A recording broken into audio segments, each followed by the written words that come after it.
2023년 4월 11일 화요일 매일 성경 읽기 우리말 성경 101일차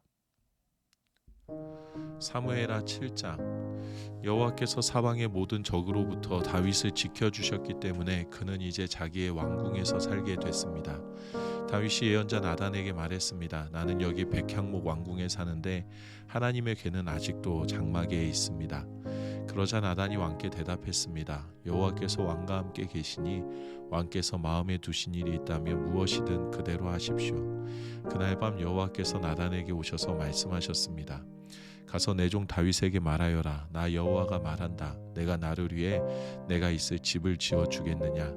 내가 이스라엘 자손들을 이집트에서 이끌어낸 그날부터 오늘까지 나는 집에 있은 적이 없고 장막이나 회막을 거쳐 삼아 이리저리 옮겨 다녔다.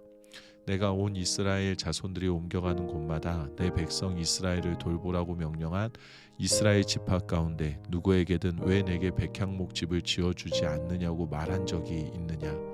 그러니 내 종 다윗에게 말하여라. 전능하신 여호와께서 말씀하신다. 내가 양떼를 따라다니던 너를 목장에서 데려다가 내 백성 이스라엘의 통치자로 삼았다. 내가 어디로 가든지 내가 너와 함께 있고 내 앞에서 내 모든 원수들을 끊어내었다. 그러니 이제 내가 이 땅의 위대한 사람들의 이름처럼 내 이름을 위대하게 만들어 주겠다. 그리고 내 백성 이스라엘을 위해 한 곳을 정해 그들이 뿌리박을 터전을 주고 그들이 다시는 옮겨 다니지 않도록 할 것이다. 또한 전처럼 악한 사람들이 그들을 더 이상 해치지 못하게 하며 내가 사사들을 세워 이스라엘을 다스리게 했던 때와는 같지 않게 할 것이다. 내가 또 너를 내 모든 원수들로부터 구해내어 평안하게 할 것이다. 나 여호와가 직접 너를 위해 왕조를 세울 것을 선포한다. 내 날들이 끝나고 내가 내 조상들과 함께 잠들 때 내가 내 몸에서 나올 내 자손을 일으켜 내 뒤를 잇게 하고 내가 그의 나라를 든든히 세울 것이다.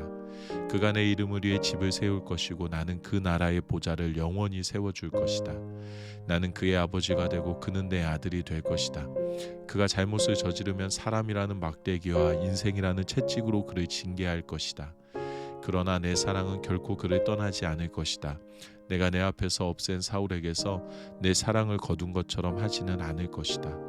내 집과 내 나라가 내 앞에서 영원히 계속될 것이며 내 보좌가 영원히 서 있을 것이다.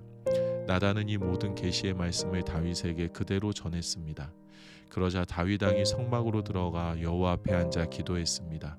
주 여호와여, 제가 누구며 제 집안이 무엇이길래 저를 이 자리까지 오르게 하셨습니까? 주 여호와여, 주께서는 이것도 부족하게 여기시고 주의 종의 집 미래에 대해서도 말씀해 주셨습니까? 말씀해 주셨습니다. 주 여호와여, 이것이 주께서 사람을 대하시는 방법입니까? 주 여호와께서 주의 종을 아시니 이 다윗이 주께 무슨 말을 더 하겠습니까? 주의 뜻에 따라 주의 말씀으로 이 모든 위대한 일을 하셨고 주의 종에게 알려주셨습니다. 주 여호와여, 주께서는 얼마나 위대하신지요. 주 같은 분이 없고 주 외에는 하나님이 없습니다. 주의 백성 이스라엘과 같은 민족이 어디 있습니까? 하나님께서 직접 가셔서 이스라엘을 구원해 주의 백성으로 삼으시고 주의 이름을 드러내셨습니다. 이집트와 여러 민족과 그 신들에게서 구해내신 주의 백성들 앞에서 주의 땅을 위해 크고 놀라운 일들을 하셨으니 이런 민족이 이 세상에 또 있겠습니까? 주여, 주께서 주의 백성 이스라엘을 영원히 주의 백성으로 삼으셨으니 주께서 그들의 하나님이 되셨습니다. 주 하나님이시여, 그러니 이제 주의 종과 종의 집에 대해 약속하신 말씀이 영원히 변하지 않게 해주십시오. 사람들이 주의 이름을 영원히 높이며 만군의 여호와는 이스라엘을 다스리시는 하나님이시다라고 말하게 해주십시오. 그리고 주의 종 다윗의 집이 주 앞에 세워지게 해주십시오. 만군의 여호와여, 이스라엘의 하나님이여, 주께서 이것을 주의 종에게 드러내며 내가 너를 위해 집을 세우리라 하고 말씀하셨으니 주의 종이 용기를 내어 이런 기도를 올려드립니다. 주 여호와여, 주는 하나님이십니다. 주의 말씀은 진실하고 주께서 주의 종에게 이런 좋은 것으로 약속하셨으니 주의 종의 집에 기꺼이 복을 주셔서 그것이 주 앞에서 영원히 지속되게 하소서. 주 여호와여, 주께서 말씀하셨으니 주의 종의 집이 주께서 내리시는 복으로 영원히 복을 받게 해 주십시오. 사무엘하 8장. 그 이후에 다윗은 블레셋 사람들을 쳐서 정복했고 블레셋 사람들의 손에서 메대 간마를 빼앗았습니다. 다윗은 또한 모압 사람들도 물리쳤습니다. 그는 그들을 땅에 엎드리게 하고는 줄로 재어 키가 2줄 길이 안에 있는 사람들은 죽이고 1줄 길이 안에 있는 사람들은 살려주었습니다. 그리하여 모압 사람들은 다윗의 종이 돼 조공을 바치게 됐습니다. 다윗은 또 르홉의 아들 소바왕 하닷에셀이 자기 영토를 되찾기 위해 유프라테스 강을 따라 왔을 때도 그를 물리쳐서 마병 1700명과 보병 2만 명을 사로잡았는데 그 가운데 전차를 끄는 말 100필만 남기고 나머지 모든 말들은 발의 힘줄을 끊어버렸습니다. 다메섹의 아람 사람이 소바왕 하닷에셀을 도우러 오자 다윗은 그들 2만 2천 명을 쓰러뜨렸고 아람의 다메섹에 군대를 두니 아람 사람들도 다윗의 종이 되어 조공을 바쳤습니다. 여호와께서는 다윗이 어디를 가든 승리하게 하셨습니다. 다윗은 하닷에셀의 신하들이 가진 금 방패를 빼앗아 예루살렘으로 가져왔고 하닷에셀이 통치하던 성읍들인 베다와 베로데에서는 많은 양의 청동을 빼앗아 왔습니다. 하마당 도이가 다윗이 하닷에셀에 온 군대를 쳐부쉈다는 소식을 듣고 자기 아들 요람을 다윗 함께 보내 무난하게 하고 자신과 전쟁하고 있었던 하닷에셀과 싸워 이긴 것을 축하했습니다. 요람은 다윗에게 은, 금, 청동으로 만든 물건들을 가져왔습니다. 다윗 왕은 이 물건들도 여호와께 바치고 그가 전에 정복한 모든 나라에서 가져온 금은 곧 아람, 모압, 암몬 사람들과 블레셋 사람들과 아말렉에서 가져온 것들과 르홉의 아들 소바왕 하닷에셀에게서 빼앗은 물건들도 함께 바쳤습니다. 또한 다윗은 소금 골짜기에서 1만 8천 명의 에돔 사람들을 무찔러 더욱 이름을 떨쳤습니다. 그는 에돔에도 군대를 두되 에돔 온 지역에 두었고 모든 에돔 사람들은 다윗의 종이 됐습니다. 여호와께서는 다윗이 어디를 가든지 승리하게 하셨습니다. 다윗은 온 이스라엘을 다스리되 그 모든 백성들을 올바르고 의롭게 다스렸습니다. 그때 수레아의 아들 요압은 군사령관이 됐고 아일롯의 아들 여호사밧은 역사를 기록하는 사람이 됐습니다. 아히두베의 아들 사독과 아비아달의 아들 아히멜렉은 제사장이 됐고 스라야는 서기관이 됐습니다. 여호야다의 아들 분하야는 그렛 사람들과 블렛 사람들을 다스렸고 다윗의 아들들은 중요한 신하들이 됐습니다.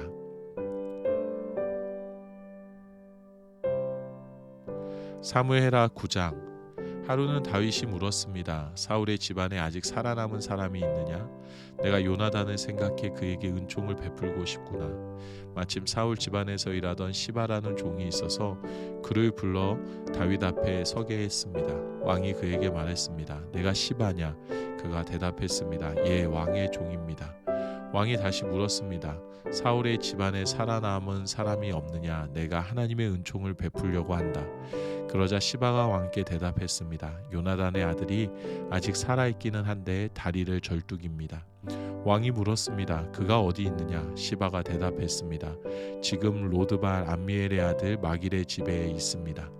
그리하여 다윗 왕은 사람을 보내 로드발 암미엘의 아들 마길의 집에서 그를 데려오게 했습니다. 사울의 손자이며 요나단의 아들인 무비보셋이 다윗에게 와서 엎드려 절했습니다. 다윗이 말했습니다. 무비보셋아, 그가 대답했습니다. 왕의 종입니다. 다윗이 그에게 말했습니다. 두려워하지 마라. 내가 내 아버지 요나단을 생각해 내게 은총을 베풀고 내 할아버지 사울에게 속했던 모든 땅을 내게 돌려줄 것이다. 그리고 너는 항상 내 식탁에서 먹게 될 것이다. 무비보셋은 절을 하며 말했습니다. 이 종이 무엇이라고 죽은 개나 다름없는 저를 그렇게 생각해 주십니까? 그러자 왕이 사울의 종 시바를 불러 말했습니다. 내가 내 주인의 손자에게 사울과 그 집에 속했던 모든 것을 주었다. 그러니 너와 내 아들들과 종들은 무비보셋을 위해 땅을 경작하고 곡식을 거두어 내 주인의 손자에게 양식을 대도록 하여라. 내 주인의 손자 무비보셋은 항상 내 식탁에서 먹게 될 것이다. 그때 시바는 15명의 아들과 20명의 종들이 있었습니다. 그러자 시바가 왕께 말했습니다. 당신의 종은 무엇이든 내 주 왕께서 종에게 명령하신 대로 하겠습니다. 그리하여 무비보셋은 왕의 아들처럼 다윗의 식탁에서 먹게 됐습니다. 무비보셋에게는 미가라는 어린 아들이 있었습니다. 시바의 집에서 살던 모든 사람이 무비보셋의 종이 됐습니다. 무비보셋은 항상 왕의 식탁에서 먹었기 때문에 예루살렘에서 살았습니다. 그는 두 다리를 절었습니다. 사무엘하 10장. 이 일 후에 암몬 자손의 왕이 죽고 그 아들 한운이 뒤를 이어 왕이 됐습니다. 그러자 다윗이 말했습니다. 한운의 아버지 나하스가 내게 잘해 주었으니 나도 그의 아들 한운에게 은혜를 갚아야겠다. 그래서 다윗은 그의 아버지의 죽음을 애도하려고 한운에게 사절단을 보냈습니다. 다윗의 신하들이 암몬 자손의 땅에 이르자 암몬 귀족들이 자기들의 주 한운에게 말했습니다. 다윗이 애도의 뜻을 전한다고 왕께 사람을 보낸 것이 왕의 부친을 존경해서 그러는 것이라고 생각하십니까? 그가 성을 탐색하고 정찰에 손에 넣으려고 저들을 보낸 것 아니겠습니까? 그러자 한우는 다윗이 보낸 사람들을 붙잡아 하나같이 수염을 절반씩 깎고 겉옷을 엉덩이 중간까지 잘라 되돌려 보냈습니다. 다윗은 이 소식을 듣고는 수치스러워하는 그들을 맞이할 사람들을 보내 일렀습니다. 수염이 다 자랄 때까지 여리고에 머물러 있다가 돌아오너라. 암몬 자손은 자기들이 다윗에게 미움을 사게 된 것을 깨닫고 사람을 보내 벤르홉과 소바에 걸쳐 2만 명의 아람 사람들을 보병으로 고용했고 마아가 왕에게서 1,000명, 돕 출신 1만 2천 명을 고용했습니다. 다윗은 이 소식을 듣고 용사들로 구성된 온 군대를 요압과 함께 내보냈습니다. 암몬 자손은 나아와 성문 입구에 진을 쳤고 소바와 르홉의 아람 사람들과 돕과 마아가의 사람들도 각각 들판에 진을 쳤습니다. 요압은 앞뒤로 적진이 서 있는 것을 보고 이스라엘 가운데서 가장 뛰어난 용사들을 골라 아람 사람들을 상대할 수 있도록 진을 쳤습니다. 그리고 나머지 군사들은 자기 동생 아비새에게 맡겨 암몬 자손을 상대할 수 있도록 진을 치게 했습니다. 그리고 요압이 말했습니다. 아람 사람들이 너무 강하면 내가 나를 구하러 와라. 그러나 암몬 사람들이 너무 강하면 내가 너를 구하러 가겠다. 용기를 내라. 우리 백성들과 우리 하나님의 성들을 위해 용감하게 싸우자. 여호와께서 좋게 여기시는 대로 행하실 것이다. 그러고 나서 요압과 그의 부대가 아람 사람들과 싸우기 위해 진군하자 그들은 그 앞에서 도망쳐 버렸습니다. 아람 사람들이 도망치는 것을 본 암몬 자손도 아비새 앞에서 도망쳐 성 안으로 들어가 버렸습니다. 그러자 요압은 암몬 자손과의 싸움을 멈추고 예루살렘으로 돌아왔습니다. 아람 사람들은 자기들이 이스라엘에 패한 것을 보고 온 군대를 다시 집결시켰습니다. 하다데셀은 사람을 보내 강 건너에 있던 아람 사람들을 불러들였습니다. 그리하여 그들은 헬람으로 갔고 하다데셀의 군사령한 소박이 그들을 이끌었습니다. 다윗은 이 소식을 듣고 온 이스라엘을 소집해 요단강을 건너 헬람으로 갔습니다. 아람 사람들은 다윗을 대적해 진을 치고 그와 싸웠으나 그들은 이스라엘 앞에서 도망치기 바빴습니다. 다윗은 아람의 전차 탄 사람 700명과 기마병 4만 명을 죽였고 군사령한 소박을 쳐서 그 자리에서 죽였습니다. 하다레셀에게 속했던 모든 왕들은 자기들이 이스라엘에 진 것을 보고 이스라엘 사람들과 화해한 후에 그들을 섬겼습니다. 그 후 아람 사람들은 이스라엘이 두려워서 다시는 암몬 자손을 돕지 못했습니다. 아멘.